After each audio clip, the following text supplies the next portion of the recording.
Good day everyone, my dear brothers and sisters in Christ. Today is Tuesday, February 20, 2024. Welcome sa aking video. I am Myrna De Leon Mariano, OCDS Philippines. Would like to share the gospel for today. Please don't forget to subscribe, like, and share sa aking video. Let us pray first to the Holy Spirit. Come, Holy Spirit, grant us the gift of counsel. And our gospel for today is according to St. Matthew chapter 6, verses 7 to 15. Katuruan tungkol sa pananalangin. Ating alamin mga kapatid ang mabuting balita ng Panginoon mula sa aklat ng San Mateo.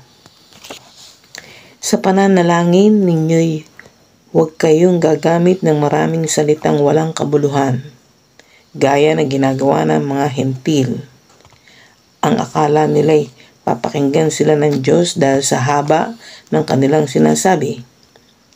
Huwag ninyo silang tutularan. Alam na ng inyong Ama na nasa langit ang inyong kailangan bago pa ninyo ito hingin sa Kanya. Ganito kayo mananalangin. Ama naming nasa langit, sambahin nawa ang iyong pangalan, dumating nawa ang iyong kaharian.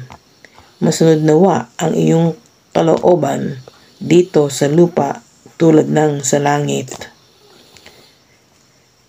Bigyan mo kami ng aming pagkain sa araw-araw at patawarin mo kami sa aming mga kasalanan tulad ng pagpapatawad namin sa mga nagkakasala sa amin. At huwag mo kaming bayaang matukso, kundi iligtas mo kami sa masama.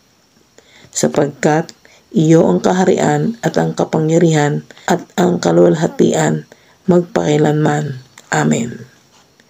Sapagkat kung pinapatawad ninyo ang mga nagkakasala sa inyo, patatawarin din kayo ng inyong Ama na nasa langit.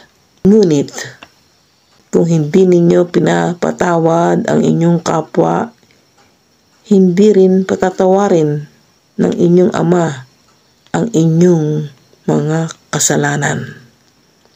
Ang mabuting balita ng Panginoon.